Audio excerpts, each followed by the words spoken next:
जय श्री राधे। एक सज्जन जो कर्ज से, ऋण से इतने दुखी और इतने परेशान हैं कि उन्होंने कहा कि महाराज मैं कर्ज के बोझ तले ऐसा दब गया हूं कि मेरा बिजनेस ठप्प हो गया, व्यापार ठप्प हो गया, दुकान बंद हो गई, मेरा मकान मैंने बेच दिया, इस समय रहने को मेरा घर भी नहीं है, किराया पे रहता हूं तो किराया चुकाने का पैसा नहीं है, परिवार के लोग साथ छोड़ गए, पत्नी चली गई, बच्चों ने छोड़ दिया, मैं अब मेरे सामने केवल एक रास्ता है। क्या?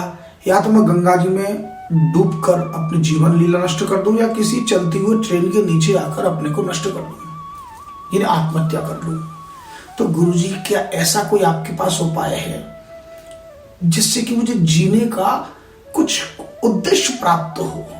कोई प्रैक्टिकल मेथड बताओ। ऐसा व्यक्ति क्या करे जो कर्ज तले दब गया हो अथवा जो अदालती कार्रवाइयों से दुखी होकर 20 साल से चक्कर लगाते लगाते लगाते अपनी सारी जमा पूंजी खर्च करके और बिल्कुल दोनों हाथ खाली, इस समय वो करे क्या? हताश, उदास, निराश हो जाए और उसे लगे कि बस अब ये जीवन मेरे लिए बोझ है, क्या वो नष्ट कर दिया जाए। यदि कभी हो, एक बात सदैव स्मरण रखना कि एक छोटा सा विचार बदलने मात्र से, मन की छोटी सी मनोस्थिति बदल जाने मात्र से जीवन की परिस्थितियां बदल जाती हैं। यदि इस प्रकार की जीवन में स्थिति आपके आ जाए तो इसका प्रैक्टिकल मेथड क्या है? तो मैं कहूंगा सबसे पहले तो दोनों भुजा उठा के और जी खोल के एक बार हंस लीजिए, डिप्रेशन को गोली मारिए, एक बार जी भर के खुश हो जाइए। आप कहेंगे महाराज मेरी दुनिया लुट गई और आप खुश होने के कह रहे हो। जी हाँ, आध्यात्मिक जगत में जो उपलब्धि आपने प्राप्त की है, भौतिक जगत में करोड़ों करोड़ों अरबों खरबों रुपया होने के बाद भी वह उपलब्धि प्राप्त नहीं कर सकते। आपको पता है इस स्थिति को श्रीमद् भागवत में क्या कहा गया? यस्याहम अनुगृह्णामि हरिष्ये तद्धनम शनै ततो धनम तजन्तस्य स्वजना दुख दुखितम। भगवान श्री कृष्ण अपने मुखारविंद से कह रहे हैं, यस्याहम अनुगृह्णामि, जिस पर मैं बहुत कृपा करता हूं, अपने लाड़, अपना प्रेम बरसाता हूं, हरिष्ये तद्धनम शनै, धीरे धीरे धीरे धीरे उसके धन को हरण कर लेता हूं, और ततो धनम तजन्तस्य, उस धन को हरण करने के बाद वो जिस स्वजनों के पास, स्वजना दुख दुखितम, अपने रिश्तेदारों के पास, अपने परिजनों के पास जाएगा हाथ पसारने, तो मैं उनसे भी उसको धुतकार दिलाता हूं। क्यों? ताकि सब जगह से निराश होकर केवल एक मेरे शरण में आए। हमारी समस्या क्या है कि हम ऐसी स्थिति में दो बातें सोचते, या तो हम किसी से भीख मांगे या फिर शरीर नष्ट करें। आपको दोनों ही नहीं करने हैं। न तो आपको किसी मंदिर के सामने बैठकर किसी से भीख मांगनी है और ना ही किसी रिश्तेदारों के सामने जाकर याचक बनकर हाथ पसारना है, और ना ही गली मोहल्ले में गाते फिरना है भैया मेरे साथ ये हो गया। कुछ नहीं, आपको सुदामा बनना है। जीवन में जब इस प्रकार की परिस्थिति आ जाए तो आप सोचो सुदामा कैसे बने, हम नरसिंह मेहता कैसे बने, हम चीधर स्वामी कैसे बने। ये 2-3 नाम जो मैं ले रहा हूं ना, सुदामा के घर में 3 दिन से महाराज चूल्हा नहीं जला। वो सुदामा भगवान कृष्ण से मिलने निकल पड़े। जब हमारे जीवन में इस प्रकार की परिस्थिति है तो हम क्या करें? अच्छा, आप मर के क्या करोगे?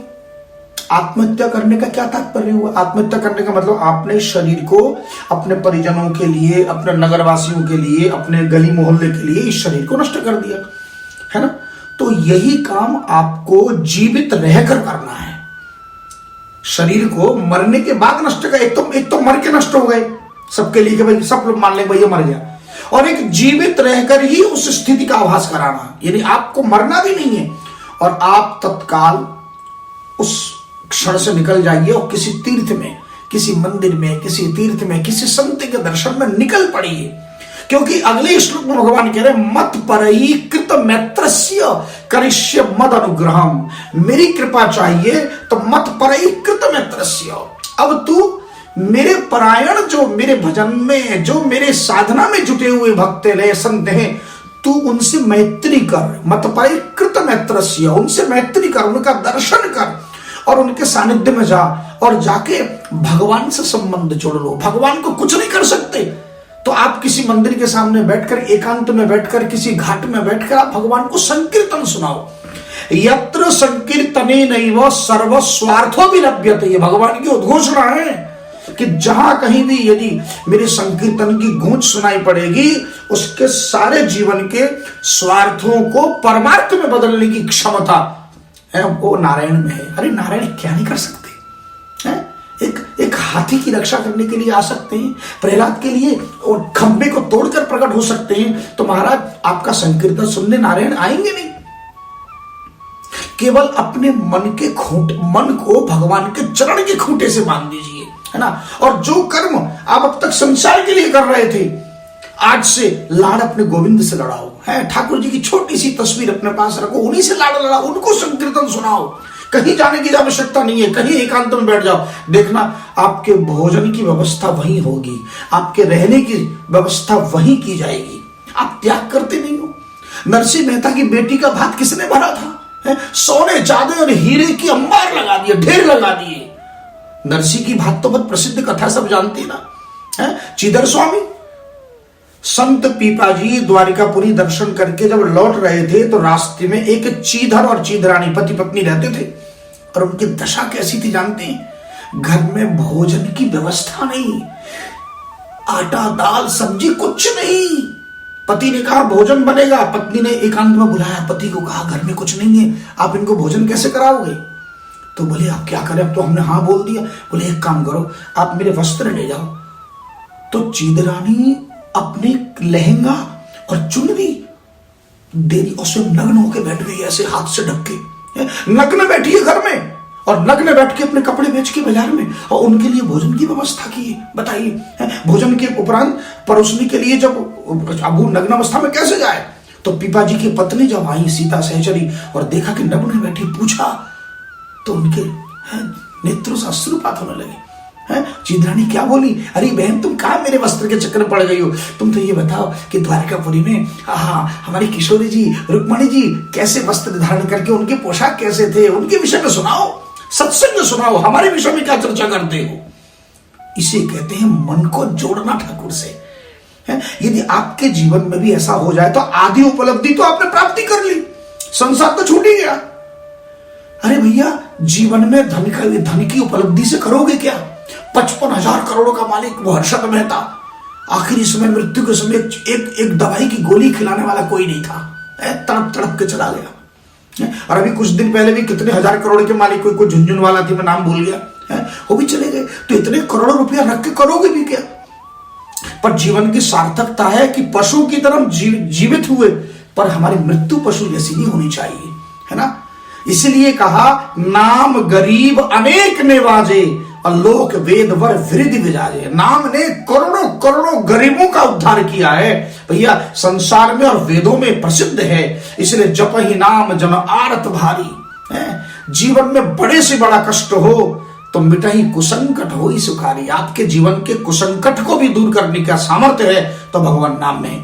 और वो भगवान नाम जपने का संकल्प आज ही कर लीजिए। और वो नाम यदि आपको नहीं आता तो आप 540 महामंत्र लिखकर मुझे भेज दीजिए, बदले में एक वो नाम जिससे आप ऋण के कर्ज से मुक्त हो सकते हैं, अदालती कार्रवाइयों से अगर परेशान हो गए तो उससे छुटकारा पा सकते हैं। ये सामर्थ्य मुझ में तो नहीं, नाम में है, भगवान नाम में है। और मैं केवल उन नामों को आप तक पहुंचाता हूं। आपको नहीं आते तो मुझे आते हैं, ये मेरा विषय है। नाम निरूपण नाम जतन ते सोई प्रगटत जिन मोल रतन ते। क्योंकि हम नाम का निरूपण नहीं करते, हमारे पास हीरा हीरा पड़ा है पर हीरे का मोल नहीं पता हमें, है ना। उसी प्रकार नाम तो है पर नाम की महिमा नहीं पता कि नाम ही इतना कुछ कर सकता है। बिल्कुल कर सकता है। इसलिए आज ही संकल्प कर लीजिए कि हम भगवान नाम को अपने जीवा पर बसाएंगे और जीवन के सारे आदि व्याधि रोग शोक भय बाधा सब दूर होंगे केवल भगवान के नाम से। तो कागज उठाइए और लिख कर भेज दीजिए। जय जय श्री राधे।